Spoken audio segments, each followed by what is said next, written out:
இன்றைக்கு நாம் வாசித்த வேத பகுதியிலிருந்து நாம் கர்த்தருடைய வார்த்தையை தியானிக்க போகிறோம். நாம் வாசித்த வேத பகுதி யோவான் சுவிசேஷத்தின் புஸ்தகத்தில் 14ஆம் அதிகாரத்தில் 1 முதல் 11 வசனங்கள் வாசித்தோம். இதில் 6வது வசனம் நமக்கு எல்லாருக்கும் தெரிந்த வசனம். அதற்கு இயேசு, நானே வழி சத்தியமும் ஜீவனுமாயிருக்கிறேன், என்னாலே அல்லாமல் ஒருவனும் பிதாவினிடத்திலே வரான். கர்த்தர் தான் வழி, கர்த்தர் தான் சத்தியம், கர்த்தர் தான் ஜீவன் அப்படின்னு சொல்லிட்டு போயிடுவோம் இல்லையா? But we need to study the word of God. ஹல்லேலூயா. நாம் கர்த்தருடைய வார்த்தையை தியானிக்க வேண்டும். தாவீது சொல்கிறான், இரவும் பகலும் அவருடைய வேதத்திலே to meditate. To meditate is not reading or studying it. To meditate is to analyze and examine and go deep into the mysteries of God. கர்த்தருடைய மர்மங்களுக்குள்ளாக, ஆழங்களுக்குள்ளாக நாம் நீந்தி மூழ்கி முத்தெடுக்க வேண்டிய வேத வாக்கியங்கள் நமக்கு கொடுக்கப்பட்டிருக்கிறது. அதை அனுதினமும் நாம் தியானிக்கிறவர்களாய் இருக்க வேண்டும். நானே வழி, நானே சத்தியம், நானே ஜீவனாயிருக்கிறேன். நான் இன்றைக்கு நானே வழி, நானே சத்தியம், நானே ஜீவன். முதல்ல வழியை நாம் பார்க்கலாம். நேரத்திற்கு ஏற்றாற் போல கர்த்தருடைய வார்த்தையை நாம் தியானிக்கலாம். இந்த இடத்துல இயேசு, இந்த பதத்தை நாம் புரிந்து கொள்வதற்கு முன்பாக இயேசுவும் சீடர்களுக்கும் உண்டான ஒரு ஆசிரியர் மாணவர்களுக்கு உண்டான உறவை நாம் பார்க்க வேண்டும். இங்கு இயேசுவும் ஆசானா இருக்கிறார். இஸ் குரு, அவர் தான் குரு. நான் சொல்லுவேன், எனக்கு ஒரு குரு இருக்கிறார், கிறிஸ்து என் குருவா இருக்கிறார். அவர் 2000 ஆண்டுகளுக்கும் முந்தினவராக இருக்கிறார். அல்லேலூயா. அவர் மாடர்ன் குரு கிடையாது, அவர் பழைய குரு, மூத்த குரு. அவர் ஒருவர் தான் குருவாகவே இருக்கிறார். ஆமென். அவர் 14ஆம் அதிகாரத்தை ஆரம்பிக்கும் போது சொல்லுகிறார், தேவனிடத்தில் விசுவாசமாயிருங்கள், என்னிடத்திலும் விசுவாசமாய், also be faithful to me, also believe unto me அப்படிங்கிறார். என்னிடத்திலும் விசுவாசமா இருங்கள். ஏன்னா நான் போக போறதுனால என் மேல நம்பிக்கையற்றவர்களாக, என்னை மறக்கிறவர்களாக இருக்க வேண்டாம். நான் திரும்ப வருவேன் மாத்திரம் இல்லை, திரும்ப உங்களை கூட்டிட்டு போவேன். இதுதான் வாக்கு தத்தம். நான் போறேன், நம்பிக்கையோடு இருங்க, நான் திரும்பி வருவேன், எதிர்பார்த்துருங்க.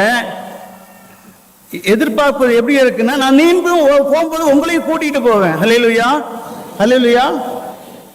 ஹாஸ்டல்ல விட்டு போன பசங்க மாதிரி இப்போ.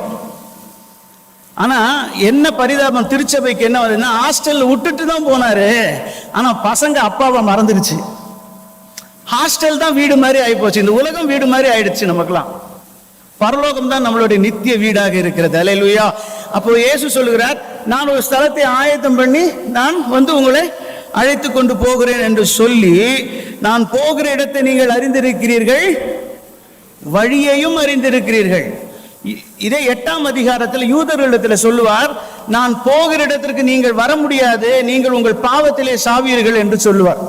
ஆனால் சீஷர்களிடத்தில் சொல்லுவார், நான் போகிற இடத்தையும் அறிந்திருக்கிறீர்கள், வழியையும் அறிந்திருக்கிறீர்கள். நம்மால் தோமா கிடுகிடுன்னு போற இடமும் தெரியாது, வழியும் தெரியாது, போய் ஆடின்ட்டான். இயேசுவை பார்த்து சொல்லுகிறான், தோமா தானே சொல்லுகிறான் 5ஆம் வசனம், ஆண்டவரே நீ போகிற இடமும் தெரியாது, வழியும் தெரியாது. 3 வருஷம் காலேஜ் படிச்சு, பைபிள் காலேஜ் படிச்சு fail. The best Bible college, the best life living, the best exemplary life Jesus Christ. அவரோடு கூட இருந்த தோமா சொல்லுகிறான், போகிற இடமும் தெரியாது, வழியும் தெரியாதுன்னு. அவருக்கு அவமானமா இருக்கு அந்த மாணவர்களை வைத்துக்கொண்டு. அவர் சொல்கிறார், நான் தான் வழி, நான் தான் சத்தியம், நான் தான் ஜீவன். என் மூலமாக, என் வழியாக என்னை பின்பற்றாமல் ஒருவனும் பிதாவினிடத்தில் நித்திய வாழ்விடத்திலே வர முடியாது என்பதை சொல்லுகிறார். அதுக்கப்புறம் அடுத்த கொஸ்டின் அவர் தான் சேலஞ்சை வைக்கிறார். என்ன வைக்கிறார்? என்னை அறிந்தீர்களானால் என் பிதாவையும் அறிந்திருக்கிறீர்கள், இது முதற்கொண்டு என் பிதாவை கண்டும் அறிந்தும் இருக்கிறீர்கள். அடுத்த வரான், பிலிப்பு வரான், எங்களுக்கு அப்பாவை காட்டும், அது போதும். உம்மை பார்த்தாச்சு, நீர் போறேன்னு சொல்றீரு, ஷோ அஸ் தி ஃபாதர். அப்பொழுதுதான் ரொம்ப வருத்தப்பட்டு சொல்றார், என்னை கண்டவன் பிதாவை கண்டான், என்னை நம்பு, நான் செய்த கிரியை வைத்தாது நம்பு அப்படின்னு சொல்லி 11ஆம் வசனத்தில் சொல்லுகிறார். இது ஒரு நம்முடைய ஆண்டவருடைய ஆதங்கம். நம்முடைய குருவின் குறைபாடு. மாணவர்கள் மீது எதிர்பார்ப்போடு இருக்கிற ஒரு ஆசிரியரின் ஏமாற்றம். 2000 ஆண்டுகளுக்கு மேலாக ஆகிவிட்டது. வருஷந்தோறும் நம்ம கிறிஸ்துமஸும் லெந்து காலத்தையும் அனுசரித்து பிறக்க வைத்து அடிக்க வைத்து எழுப்பிவிட்டு இதை மாறி மாறி பண்ணி கொண்டிருக்கிறோம். ஆனால் யார் வழி எப்படி போகணும்னு தெரியுமானா, அன்னைக்கு தோமாவுக்கும் தெரியாது, இன்னைக்கு நமக்கு தெரியுமா? நமக்கு தெரியுமா?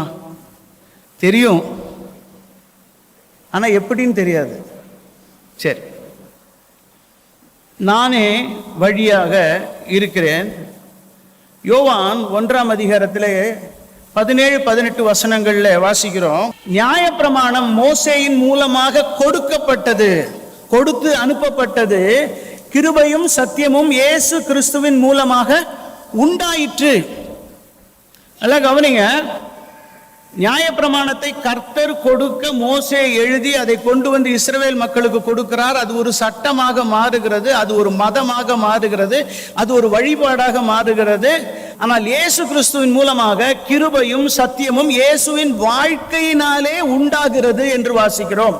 கிருபையும் சத்தியமும் இயேசுவின் வாழ்க்கை மூலமாக எப்படி உண்டாயிற்று? வார்த்தை இருந்தது, வார்த்தை தேவனிடத்தில் இருந்தது, வார்த்தையே தேவனாக இருந்தது, வார்த்தை மாம்சமாக மாறிட்டு அது கிருபையினாலும் சத்தியத்தினாலும் நிறைந்து ஒரு வாழ்க்கையாக இந்த பூமியிலே உலாவிற்று. அந்த வாழ்க்கையை பார்க்கும்போது அது தேவனுடைய குமாரன் என்கிற சாட்சியை பெற்றது. அல்லேலூயா. அப்போ அந்த வாழ்ந்த வார்த்தையின் வாழ்க்கை அது இயேசுவின் வாழ்க்கைன்னு ஏன் பெயர் பெற்றது என்றால், அந்த வார்த்தை மாம்சமானால், அந்த வார்த்தை வாழ்க்கையானால் அதற்கு பேர் இயேசு.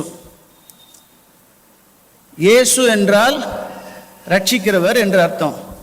எப்படி ரட்சிப்பார்? அவர் வார்த்தையை வாழ்க்கையாக காட்டி ரட்சிப்பார். அல்லேலூயா.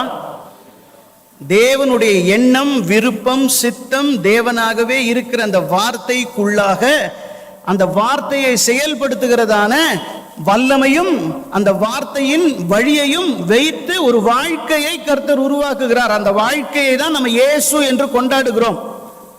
அந்த வாழ்க்கையை பார்த்து இயேசு சொல்றார், நான் தான்ப்பா வழி. இந்த வாழ்க்கையை பார், நான் தான் வழி. இன்னொரு இடத்துல சொல்றார், யோவான் 10ஆம் அதிகாரத்தில் 9ஆம், நான் தான் வாசல், நான் தான் வாசல், நான் தான் வழி. என் வாசல் இடுக்கமா இருக்கு, என் வழி நெருக்கமா இருக்கிறது. அநேகர் முயற்சி செய்வார்கள், ஆனால் பிரவேசிக்க அவர்களால் கூடாமல் போகும். கண்டுபிடிக்கிறவர்கள் சிலர். ஆனா பெருந்திரளான கூட்டம் ரட்சிக்கப்பட்டு திருச்சபையில் இருக்கு. எத்தனை பேர் முயற்சிக்கிறோம், எத்தனை பேர் உள்ள பிரவேசிச்சிருக்கோம், எத்தனை பேர் கண்டுபிடிச்சிருக்கோம் தெரியாது. அதோட மேற்பட்ட காரியங்கள் நம்மை இந்த உலகத்தில் கவர்ச்சித்து நம்மளை கட்டி போட்டு இருக்கிறது. அவரே வழி என்று சொல்கிற அந்த வழியை கண்டுபிடித்து அதில் நடக்கிறவர்களாய் இருக்கிறோமா என்பது சந்தேகத்துக்குரிய காரியமா இருக்கிறது. அந்த வழியில் முதல்ல நாம் பார்க்கிறது என்னவென்றால் அவருடைய திரு ரத்தம். எபிரேயர் 9ஆம் அதிகாரத்தின் 12ஆம் வசனம் இப்படியாக சொல்லுகிறது, தம்முடைய சொந்த இரத்தத்தினாலும் ஒரே தரம் மகா பரிசுத்த ஸ்தலத்திலே பிரவேசித்து நித்திய மீட்பை உண்டு பண்ணினார். ரத்தம் எதை குறிக்கிறது? வாழ்வை குறிக்கிறது, ஜீவனை குறிக்கிறது. அப்ப ரத்தத்துல ஜீவன் இருக்கிறது. அவர் தம்முடைய சொந்த வாழ்க்கையினாலே, சொந்த ஜீவனாலே ஒரே தரம் மகா பரிசுத்த ஸ்தலத்திற்குள்ளாக பிரவேசித்து நமக்கு நித்திய மீட்பை ஏற்படுத்தி இருக்கிறார். அல்லேலூயா. இயேசுவுக்கு ஒரு வாழ்க்கை இருந்தது, 33.5 ஆண்டு கால வாழ்க்கை. அவர் எருசலேம் ஆலயத்துக்கு வருகிறார், பண்டிகைக்கு பெற்றோரோடு வருகிறார். போற வழியில பிள்ளையை தொலைச்சிட்டாங்க. தேடி தேடி திரும்பி வந்து பார்த்தா பிள்ளை எங்க இருக்கு? அங்க இருக்கிற ஆசாரியர்களோடு பேசி கொண்டிருக்கு, வேத பாரகர்களோடு பேசி கொண்டிருக்கு. அந்த பிள்ளையை பார்த்து அம்மா கேட்கிறா, ஏன்பா எங்களை பத்தி கவலை இல்லையா? நான் என் பிதாவின் சித்தம் செய்ய வந்தேன். I have come to do my father's business. Don't you know அப்படின்னு கேட்கிறார் அவங்க அம்மாவை பார்த்து. அப்போ அவர் அந்த நாட்களில் இருந்து பிதாவின் சித்தம் செய்ய தன் வாழ்க்கையை தத்தம் செய்தபடினாலே முடிவு பரியந்தம், சிலுவையின் மரணத்தின் முடிவு பரியந்தம் தன்னுடைய ஜீவனை ஊற்றி. அல்லேலூயா. ஏசாயா 53ஆம் அதிகாரம் 11ஆம் வசனத்திலே தீர்க்க தரிசனமாய் வாசிக்கிறோம், அவர் தமது ஆத்மாவை மரணத்தில் ஊற்றி, அவருடைய வாழ்க்கையை மரணத்தில் ஊற்றி, தம்முடைய கொடுக்கப்பட்ட எல்லாவற்றையும் மரணத்தில் ஊற்றி நம்மை மீட்கும் பொருளாக ஆனார். இதை இயேசு ஒருவர் மாத்திரம் செய்கிறது கிடையாது. நம்ம எல்லாரும் இயேசுவை கொண்டாடுறோம், தப்பு கிடையாது. ஏன்னா அவர்னால தான் நாம் இங்கே உட்காந்துருக்கோம். எல்லாரும் என்ன சரியா கவனிக்கணும், கவனிக்கலன்னா தப்பா புரிந்து கொள்ளப்படுவீர்கள். யோவான் 10ஆம் அதிகாரத்தில் இயேசு சொல்லுகிறார், 17ஆம் வசனத்தில், நான் என் ஜீவனை மறுபடியும் அடைந்து கொள்ளும்படிக்கு அதை கொடுக்கிறபடியினால் பிதா என்னில் அன்பாயிருக்கிறார். நான் என் ஜீவனை மறுபடியும் அடைந்து கொள்ளும்படிக்கு அதை கொடுக்கிறேன். நல்லா கவனிங்க, இங்க இயேசு சொல்லும் போது முதல்ல ரிவார்டை சொல்றார், அதுக்கப்புறம் தான் எக்ஸ்பென்சஸ் சொல்றார், சாக்ரிஃபைஸ் சொல்றார். நான் ஜீவனை மறுபடியும் அடைந்து கொள்ளும்படியாக கொடுக்கிறேன். இப்ப யோவான் 12ஆம் அதிகாரம் 25ஆம் வசனம் 26 வசனம் வாசிங்க. மன்னிக்கணும், 25. தன் ஜீவனை சிநேகிக்கிறவன் இழந்து போவான், இந்த உலகத்தில் தன் ஜீவனை வெறுக்கிறவனோ. இப்போ யோவான் 10:17க்கும் யோவான் 12:25க்கும் என்ன வித்தியாசம் இருக்கு? இயேசு நமக்காக சொன்னது யோவான் 12:25 இருக்கு, இயேசு தன்னை குறித்து சொன்னது யோவான் 10:17 இருக்கு. ரெண்டுமே ஒன்றுதான். யோவான் 10:17 சொல்லியிருக்கு, நான் அதை அடைந்து கொள்ளும்படியாக கொடுக்கிறேன். சீஷர்களை பார்த்து சொன்னார், நீங்க கொடுத்தீங்கன்னா மீண்டும் அடைந்து கொள்வீர்கள். அவ்வளவுதான். இயேசுடைய வழிதான் நமக்கும் வழியாக இருக்கிறது. இயேசுடைய வாழ்க்கை தான் நமக்கும் வாழ்க்கையாக இருக்கிறது. இயேசுடைய வார்த்தை தான் நம்முடைய வாழ்க்கையாக மாற வேண்டியதாக இருக்கிறது. அதுதான் சத்தியமாக இருக்கு. அல்லேலூயா. நல்லா கவனிச்சுவாங்க, இந்த வேத புஸ்தகம் ஒரு மத புஸ்தகம் அல்ல, இது கிறிஸ்தவத்தின் புஸ்தகம் அல்ல, இது பரலோகத்தின் தேவன் இயேசுவை போல் திருச்சபை மக்கள் வாழ்வதற்காக கொடுக்கப்பட்டிருக்கிற ஒரு guideline book. This book is given by God, filled with God's word, teaching us how to live like Jesus. நாம் நம்முடைய வாழ்க்கை வாழ்வதற்காக அல்ல. அதனால தான் இயேசு சொல்றார், நானே வழி, நானே சத்தியம், நானே ஜீவன், என் வழியாக என்னை போல அல்லாமல் வாழாமல் ஒருவனும் பரலோகம் நித்திய ஜீவன் அடைய முடியாது. அப்போ இங்க ரத்தம் என்ன சொல்லுகிறது? என்னுடைய ரத்தம். நம்ம வீட்டில எல்லாம் சொல்லுவாங்க, என் ரத்தத்தை சிந்தி நான் உழைச்சேன், இந்த வீட்டை என் ரத்தத்தை சிந்தி கட்டினேன், என் பொண்ணுக்கு ரத்தத்தை சிந்தி கல்யாணம் பண்ணி வச்சேன். பாரு, கெத்செமனே தோட்டத்துல ஒருத்தர் வேர்வை துளிய ரத்தமாக சிந்தி, ஆணிக்கடவான கரங்கள், கால்கள், கைகள், தழும்புள்ள முதுகுகள் எல்லாம் நம்ம வாசிக்கிறோம். பாட்டு பாடும்போது உணர்ச்சி வயப்பட்டு பாடுறோமே, அவர் ரத்தத்தை சிந்தி, அவர் வாழ்க்கையை அர்ப்பணித்து, அவருடைய ஆசை விருப்பங்களை எல்லாம் துறந்து இந்த உலகத்தின் மீட்புக்காக, இந்த பூமியின் மீட்புக்காக, நம்முடைய மனுமக்களின் ரட்சிப்புக்காக தம் ஜீவனை தந்தார்ல. ஒரு தரம் மகா பரிசுத்த ஸ்தலத்துல அந்த பரிசுத்த வாழ்க்கையை கொண்டு போய் அப்பாவுடைய பாதத்தில் அர்ப்பணித்து, இத அதற்கு பதிலாக, அல்லேலூயா, இத்தனை மக்களுக்கு பதிலாக இதை நான் ஒப்பு கொடுக்கிறேன், இவர்களும் என்னை போல வாழ்வார்கள் என்று நமக்காக பரிந்து பேசுகிறார். அல்லேலூயா. யோவான் 17ஆம் அதிகாரத்தில் இயேசு சொல்லுகிறார், நான் உலகத்தான் அல்லாதது போல இவர்களும். சொல்லுங்க, சத்தமா சொல்லுங்க, சத்தமா சொல்லுங்க. நான் உலகத்தான் அல்லாதது போல இவர்களும். இவர்களும் இல்ல, நாங்களும் சொல்லணும். நாங்களும் அறிக்கையிடுங்க. ரட்சிப்புண்டாக வாயினால அறிக்கையிடப்படும். அறிக்கையிடணும். நம்ம வாயால டெய்லி எதை பேசுறோமோ அதுதான் நம் பழக்கமாக மாறும். அல்லேலூயா, அல்லேலூயா. நான் ரட்சிக்கப்பட்டதின் ஒரே நோக்கம், செத்தா பரலோகம் போகணும். செத்தா வேற எங்கேயும் போயிடக்கூடாது, வேற எங்கேயும் போகக்கூடாது, பரலோகத்துக்கு போகணும், நித்தியத்துக்கு போகணும். இங்க வாழறோம், அதெல்லாம் சரி, வந்துட்டோம், வாழத்தான் போகணும். நம்ம யாருமே எதையுமே தடுக்க போறது கிடையாது. இன்னைக்கு நடக்கிறதையும் தடுக்க முடியாது, நாளைக்கு நடக்கிறதையும் தடுக்க முடியாது, எதையும் தடுக்க முடியாது. ஆனா ஒண்ணு நான் இலக்க வைக்க முடியும், நான் மரித்தால் பரலோகம் போயே ஆகணும். அதுக்கு தான் இயேசு. அல்லேலூயா, அல்லேலூயா. அந்த பரலோகத்துக்கு போகணுமானா என் வாழ்க்கை இந்த பூமியிலே இயேசு வாழ்ந்தது போலவே வாழத்தான் இயேசு குருவாகவும் நாம் சீடர்களாகவும் இருக்கிறோம். அப்ப இயேசு அவருடைய பரிசுத்த வாழ்க்கையை மகா பரிசுத்த ஸ்தலத்துக்குள்ளாக கொண்டு போனது போலவே நாமும் நம் வாழ்க்கையை பரிசுத்தமாக, நம்முடைய இரத்தத்தை, நம்மளுடைய ஜீவனை இயேசுவின் வாழ்வை போல மாற்றிக்கொண்டால் அதுதான் வழியாக இருக்கிறது. ஹல்லேலூயா. இரண்டாவது, அந்த வாழ்க்கை பிதாவின் சித்தம் செய்கிற வாழ்க்கையாக இருக்கிறது. இயேசு மலை பிரசங்கம் 5:20 வாசிங்க. மத்தேயு 5:20.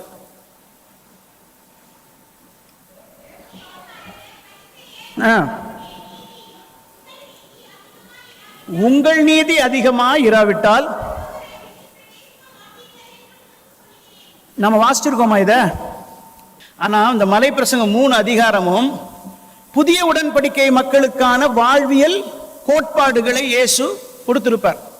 இதெல்லாம் சொல்ல முடியாது, இது பிரின்சிபல், கொள்கை. நீ விருப்பத்தோடு ஏற்றுக்கொள்ளக்கூடிய கொள்கை, தண்டனைக்காக பயப்படுகிற சட்டம் அல்ல. இது விருப்பத்தோடு ஏற்றுக்கொள்ளுகிற கொள்கையாக இருக்கிறது. அப்ப மலை பிரசங்கத்திலே அவர் சொல்லும் பொழுது 14:15 நினைக்கிறேன், 5:13, 14:15 நல்ல கவனிங்க. 2 வசனம் இருக்கு. நீங்கள் பூமிக்கு உப்பா இருக்கிறீர்கள், நீங்க உலகத்துக்கு. பூமினா என்ன, உலகம்னா என்ன? பதில் சொல்லணும். பதில் சொல்ற வரைக்கும் மெசேஜ் முடியாது. பூமி கர்த்தரால் படைக்கப்பட்டது. உலகம், it is the system that is happening in this earth. World is a system. இந்த சிஸ்டம் விழுந்து போன ஆதாமின் மூலமாக பிசாசு வஞ்சகமாக எடுத்துக்கொண்டு அவன் ராஜ்யத்தை ஏற்படுத்தி கொண்டதுதான் இந்த உலகம். ஆகையினாலதான் நாம் படைச்ச பூமிக்கு உப்பாக பிரயோஜனமா இருங்க, இருள பிசாசின் அடிமைத்தனத்தில் இருக்கிற இந்த உலகத்துக்கு நீங்கள் வெளிச்சமா இருங்கன்னார். சபை சீஷர்களை பார்த்து இயேசு சொல்லுகிறார், நான் இந்த உலகத்தில் ஒளியா இருக்கிறேன், நீங்கள் இந்த உலகத்தில் வெளிச்சமா இருங்கள். ஏன்? இருளிலே ஒளி பிரகாசித்தது. வசனம் வாசிக்கிறோமா? யோவான் 1:4. அவருடைய ஜீவன் அநேகருக்கு ஒளியாக இருந்த அந்த ஒளி இருளிலே பிரகாசித்தது, இருளோ அதை பற்றி கொள்ளவில்லை. இந்த உலகம் அதை பற்றி கொள்ளாது, இந்த உலகம் அதை அறிந்து கொள்ளாது. ஆனா ஒளி பிரகாசிக்கணும். எங்க பிரகாசிக்கணும்? உலகத்துல பிரகாசிக்கணும். ஏன்? இந்த உலகமே இருள் தான், இந்த உலகமே பிசாசு தான். உலகம் கர்த்தரால் படைக்கப்பட்டதில்ல, ஆனால் பூமி கர்த்தரால் படைக்கப்பட்டது. நீங்க பூமிக்கு உப்பா இருங்க, பூமி கெட்டு போகும்படியாக நீங்க இருக்காதீங்க, பூமியை பாதுகாப்பவர்களா இருங்க, பூமிக்கு பிரயோஜனமா இருங்க, பூமியை ஆசீர்வதிக்கிறவர்களா இருங்க. ஆதாம் பூமியை பண்படுத்தி பாதுகாக்கும்படியா ஆதாம் கொடுத்தார், நமக்கும் அதான் கொடுத்திருக்கிறார். அல்லேலூயா. அப்ப பூமிக்கு உப்பா இருக்கணும், உலகத்துக்கு வெளிச்சமா இருக்கணும். இது கர்த்தருடைய சித்தமா இருக்கிறது. அப்ப பிதாவின் சித்தம் செய்ய நாம் என்ன செய்யணும்? புதிய உடன்படிக்கையில் இயேசு கற்றுக் கொடுத்திருக்கிற இந்த 5, 6, 7 ஆகிய இந்த மலை பிரசங்கத்தை நம் வாழ்வின் பயிற்சியாக நாம் எடுக்க படிப்படியாக முயற்சி செய்ய வேண்டும். மனப்பாடம் பண்ணலாம் வசனங்களை, மனப்பாடம் பண்றது பிரயோஜனம் கிடையாது, வாழ்க்கையாக மாற்றிக்கொள்வதுதான் பிரயோஜனம். அல்லேலூயா, அல்லேலூயா. ஸ்கூல்ல படிக்கிற பசங்களை பார்த்தோம், சும்மா மனப்பாடம் பண்ணாத, புரிஞ்சு படின்னு சொல்லுவோம் இல்லையா? பயிற்சி செய்ய பார்த்து படிங்க. அல்லேலூயா, அல்லேலூயா.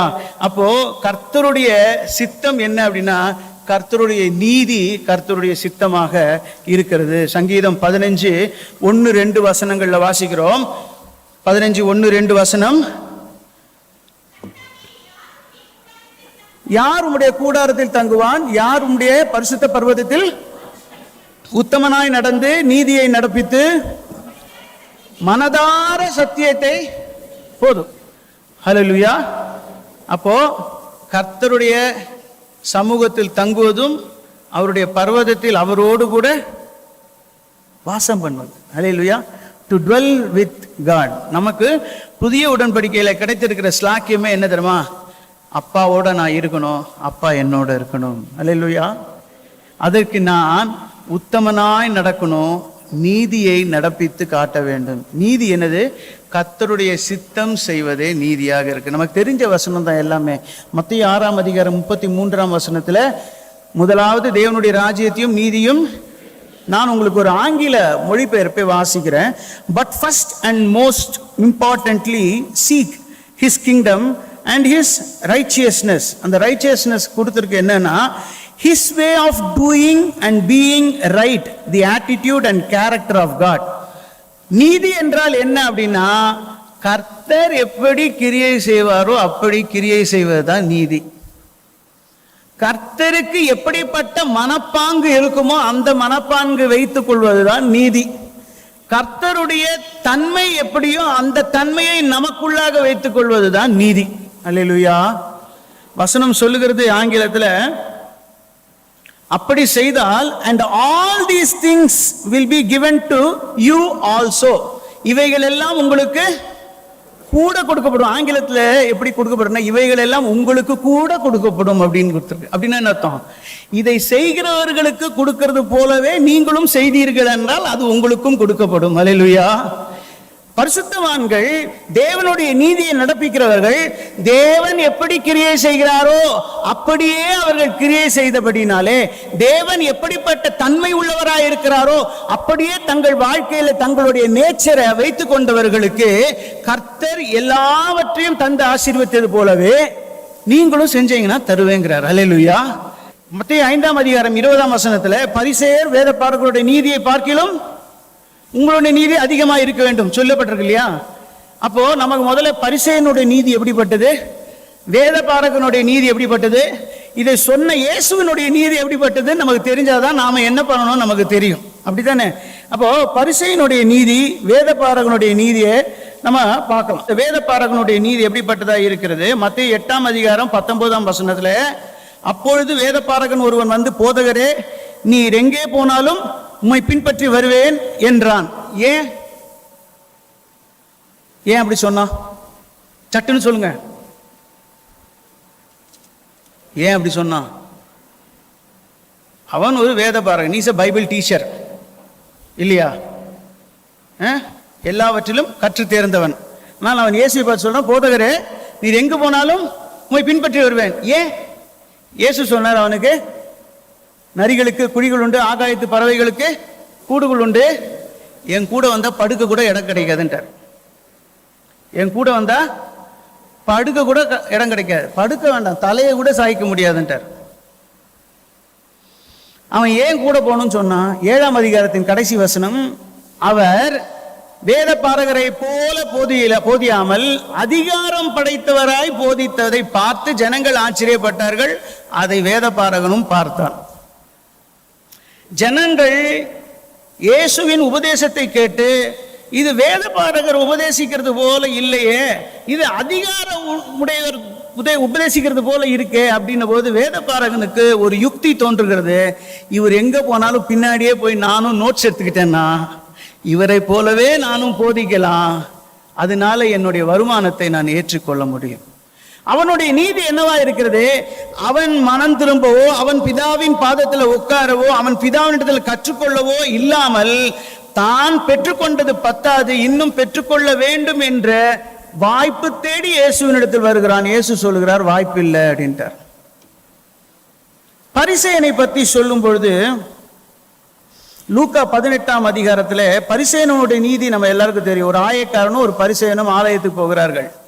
ஆயக்காரன் ஆலயத்துக்குள்ளாக பிரவேசிக்கவில்லை, ஆனால் பரிசேயனோ தேவ சமூகம் வரைக்கும் பிரவேசித்து தேவனுக்கே ஆலோசனை சொல்லுகிறான். நான் இதை பண்ண, அதை பண்ண, உமக்கு பண்ண, அதை பண்ண, இதை பண்ணன்ட்டு. இயேசு சொல்கிறார், இவன் அல்ல, அவனே ஏற்றுக்கொள்ளப்பட்டான். பரிசேயனுடைய நீதி சுயநீதி உடையதா இருக்கிறது. வேத பாரகனோட நீதி தனக்கானது ஆதாயம் தேடுகிற நீதியாக இருக்கிறது.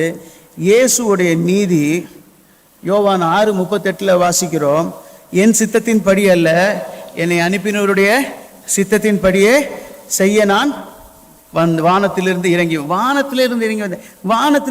வந்தேன். நாம் எல்லாரும் எங்கேருந்து வந்தோம்? நாம் எல்லாம் நம் தாயின் கருவிலிருந்து வந்தோம். இயேசு எப்படி வந்தாரு? Physically he was the same birth, நமக்கு மாதிரி நம்மளை போலவே பர்த் தான், ஆனால் ஒரு வானத்திலே இறங்கி வந்தார். இது வசனங்கள் எல்லாருமே நமக்கு குறியீடுகளாகவும் ஆழ சிந்திக்கக்கூடியவைகளுமா இருக்குது, சுலபமாக அறிந்து கொள்ள வேண்டியதா இருக்கிறது. I am a soul created by God, அப்படித்தானே? நாம் எல்லாரும் தேவனால் படைக்கப்பட்ட ஆத்துமாக்கள் தானே? ஆமாவா இல்லையா? சத்தமா சொல்லுங்க. அப்ப நாம இந்த ஆத்மா எங்கேன்னு வந்தது? ஆத்மா எங்கேன்னு வந்தது? அங்கேருந்து நித்தியத்திலேருந்து தான் வந்தது. இந்த சரீரம் தான் இந்த சரீரத்தோடு மண்ணோடு ஒட்டி படைக்கப்பட்டது. இந்த ஜீவன் கர்த்தருடைய நாசியிலிருந்து வரக்கூடிய சுவாசம் நம்ம நாசிக்குள்ள போய் வருது. ஆனா நான் எங்கேருந்து வந்தேன்? நான் மேல இருந்து வந்தேன். நான் திருப்பி மேலதான் போனோம். அல்லேலூயா. நான் சென்னையில இருந்து வந்தேன். நான் நீ சென்னைக்கு தான் போகணும். நான் இங்கே இருக்க முடியாது. அப்படிதானே? அப்படிதானே? நீங்க இந்த இடத்த விட்டு வேற எங்கேயாவது போனா 2 நாள் சேர்ந்தாப்புல இருக்க முடியல. என்னதான் 105 டிகிரி அடிச்சாலும் திருப்பி இங்க தான் வந்து விடுறோம். அதுபோல பரலோகம் தான் நமக்கு நித்தியம், பெர்மனன்ட் அட்ரஸ். அதுதான். அல்லேலூயா, அல்லேலூயா. அவரும் வானத்திலிருந்து இறங்கிதான் வந்தாரு, நாமும் வானத்திலே இருந்து வந்தா. அவர் சொல்ற நான் போறேன், ஒரு ஸ்தலத்தை ஆயத்தை பத்தி வா, நம்ம எல்லாரும் சேர்ந்து அங்க இருக்கும்படியா. அல்லேலூயா. அப்போ என் சித்தத்தின்படி அல்ல, என்னை அனுப்பினவருடைய சித்தத்தின்படியே செய்ய வானத்திலிருந்து இறங்கி வந்தேன். இயேசு சொல்கிறார், வேத பாரகனுக்கு ஒரு நீதி இருக்கிறது, பரிசேயனுக்கு ஒரு நீதி இருக்கிறது, எனக்கு ஒரு நீதி இருக்கிறது. இப்ப நீ எந்த நீதியை பின்பற்ற போகிறாய் என்று சீடர்கள் கற்றுத் தருகிறார். அல்லேலூயா, அல்லேலூயா. அப்ப யோவான் 8ஆம் அதிகாரத்தில் சொல்லுகிறார், நான் பிதாவுக்கு பிரியமானவைகளையே, 29ஆம் வசனம், பிதாவுக்கு பிரியமானவைகளே செய்கிறபடி தேவ சித்தம் வழியாக இருக்கிறது. அல்லேலூயா. பிதா என் மேல் பிரியமாக இருக்கிறார், பிரியமானவைகளே செய்கிறபடினா பிதா எப்போதும் என் கூடவே இருக்கிறார், என்னை விட்டு விலகாமல் இருக்கிறார். அல்லேலூயா. நம்ம எப்போது சொல்லுவோம், கர்த்தாவே நீ சொன்னீர் என்னை விட்டு விலகுதும் இல்லை. அதெல்லாம் அவர்கிட்ட சொல்லவே வேண்டாம். அவர் சொன்னதை செஞ்சா அவர் நம்ம விட்டு எங்கேயும் போக மாட்டார். அவர் சொன்னதை செய்யாம வேற எத்தியானு செஞ்சுக்கிட்டு நீ சொன்னீர் சொன்னீர் சொன்னா அவர் இருக்க மாட்டார். அல்லேலூயா.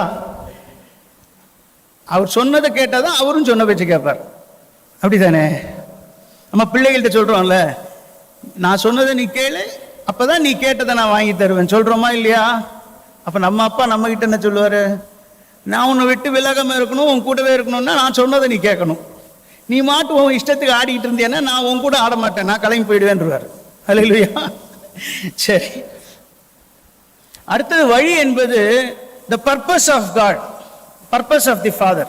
ரோமர் 8ஆம் அதிகாரம் 28வது வசனம், நமக்கு தெரிஞ்ச வசனம். வாசிங்க.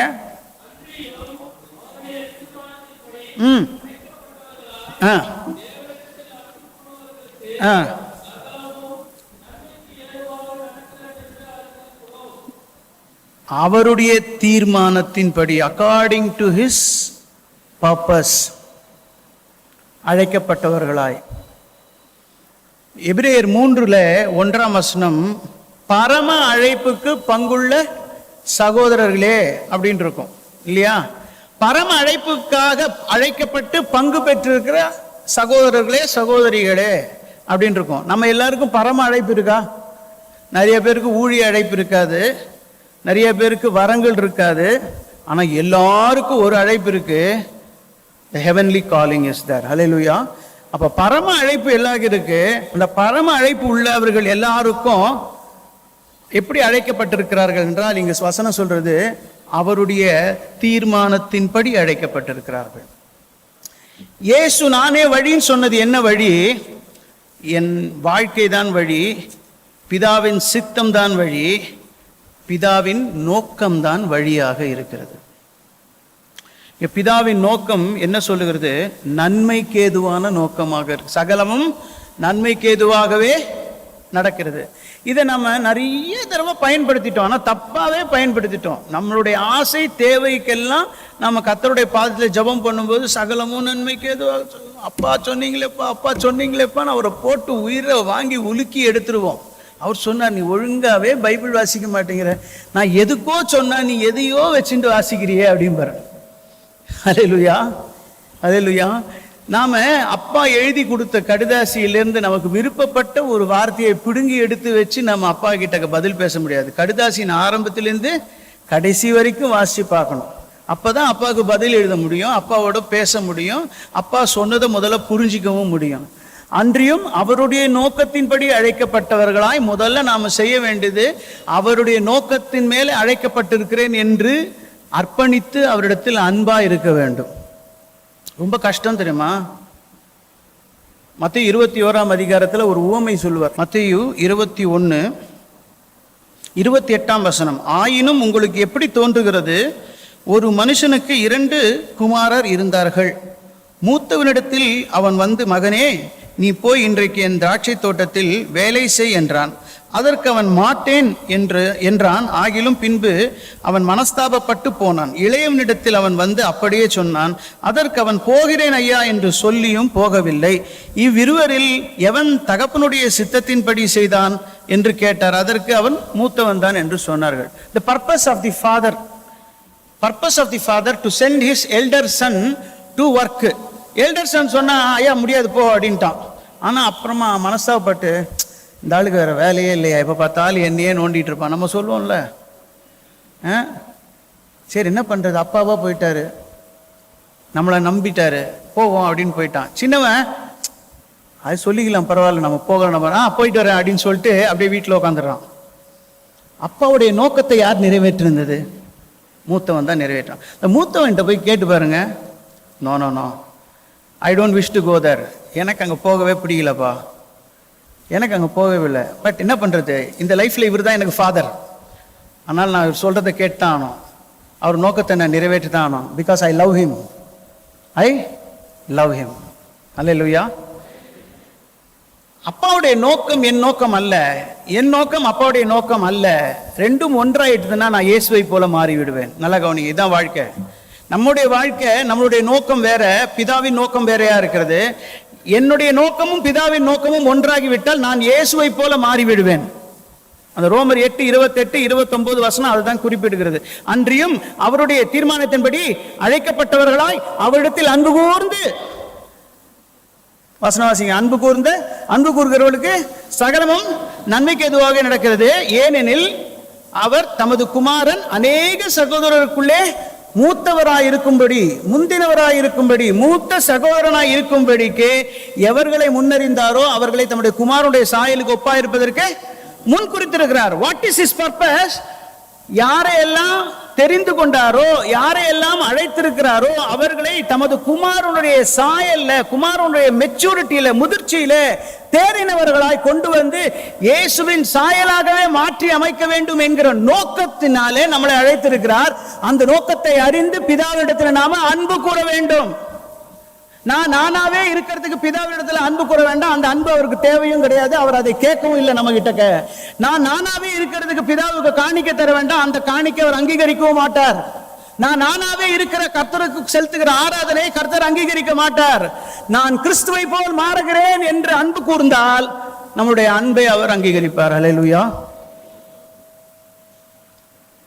திருச்சபை நானே வழி, கிறிஸ்துவின் இரத்தத்தினாலே, பிதாவின் சித்தத்தினாலே, பிதாவின் நோக்கத்தை கொண்டு.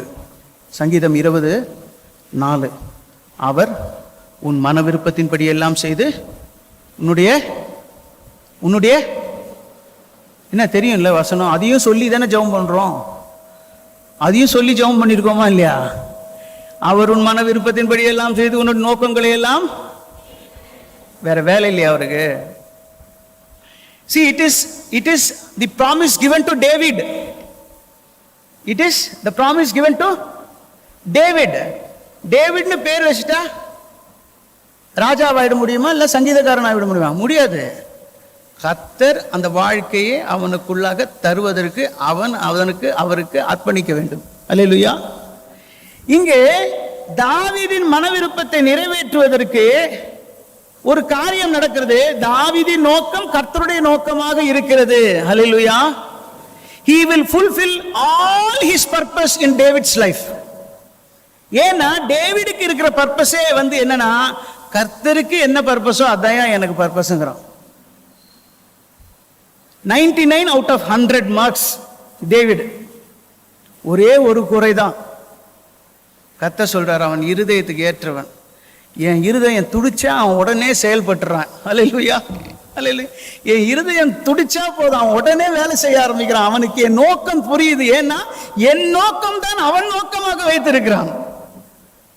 ஆகையினால என் நோக்கமாக இருக்கிற அவன் நோக்கத்தை நான் நிறைவேற்றாமல் யார் நிறைவேற்றுவார்? நாம் ஜெபிக்கலாம். நானே வழி, நானே சத்தியம், நானே ஜீவன். என்னுடைய சொந்த வாழ்க்கையை மகா பரிசுத்த ஸ்தலத்துக்குள்ளாக கொண்டு போய் பிதாவுக்கு முன்பாக பரிசுத்த வாழ்க்கையாக காண்பித்தபடியினாலே திருச்சபை உண்டாயிருக்கிறது. இந்த திருச்சபை அந்த வழியில நடக்கணுமானால் தேவ சித்தமும் தேவ நோக்கத்தின்படியும் தங்கள் வாழ்க்கையை அமைத்து கொண்டு திருச்சபை ஒவ்வொரு நாளும் தங்களை தற்பரிசோதனை பண்ணிக்கொண்டு ஒவ்வொரு நாளும் விழிப்போடு, ஒவ்வொரு நாளும் எச்சரிக்கையாக, ஒவ்வொரு நாளும் பகுத்தறிவோடு, நம்ம கொடுக்கப்பட்டிருக்க பரிசுத்த ஆவியானவர் த ஸ்பிரிட் ஆஃப் டிசர்ன்மெண்ட். பகுத்தறிவு நாத்திகர்களுக்கான வரம் அல்ல, பகுத்தறிவு ஆவிக்குரியவர்களுக்கான வரம். வேத வாக்கியங்களை படித்து ஆய்ந்து அறிந்து பெராயா பட்டணத்தார் மக்கதோனியா பட்டணத்தாரை காட்டிலும் புதிய உடன்படிக்கையாகி இந்த கடைசி காலத்து திருச்சபை என்ன பண்ண வேண்டும்? அவருடைய வருகை சமீபமாக இருக்கிறபடினாலே இப்பொழுதாவது வார்த்தையை ஆய்ந்து படித்து தேவ சித்தத்தை தேவ நோக்கத்தை அறிந்து உணர்ந்து அதில் நாம் நம்மை அர்ப்பணித்து பயிற்சி செய்தால் இயேசுவை போல மாற முடியும். அல்லேலூயா, அல்லேலூயா. கர்த்தர் நாளைக்கு வாய்ப்பு கொடுத்தாரானால் மீண்டுமாய் நாம் தியானிக்கலாம். இப்பொழுது ஜெபிக்கலாம். தகப்பனே, உம்மை நன்றியோடு நாங்கள் துதிக்கிறோம். அப்பா, நானே வழியும் சத்தியமும் ஜீவனுமாய் இருக்கிறேன். என்னை அல்லாமல் உங்களால் ஒருவரும் பிதாவிடத்தில் வர முடியாது என்று சொல்லி உம்முடைய சீடர்களுக்கு கற்றுக் கொடுத்த உம்முடைய வழியின் பாடத்துக்காக நன்றி. இப்பொழுதும் அப்பா, நீர் பேசி நம்முடைய வார்த்தைகள் கேட்ட உம்முடைய பிள்ளைகள், கவனித்த உம்முடைய பிள்ளைகள், அப்பா தகப்பனே, உணர்ந்த உம்முடைய பிள்ளைகளை ஆசீர்வதியும். இதை நான் பயிற்சி செய்ய போகிறேன், இதை நான் முயற்சி செய்ய போகிறேன், இதை இன்னும் ஆராய்ந்து படித்து உணரப்போகிறேன், இதை நான் ஆண்டவரிடத்தில் சமூகத்தில் ஒப்பு கொடுத்து நான் வாழ்ந்து பார்க்க போகிறேன் என்று தீர்மானிக்கிற ஒவ்வொரு பிள்ளைகளோடும் நீர் இருந்து அவர்களை வழிநடத்தும்படியாக அடியான் வேண்டிக் கொள்கிறேன். உடைய கரம் ஒவ்வொருத்தர் மேலும் ஆசீர்வாதமாய் தங்கட்டும்.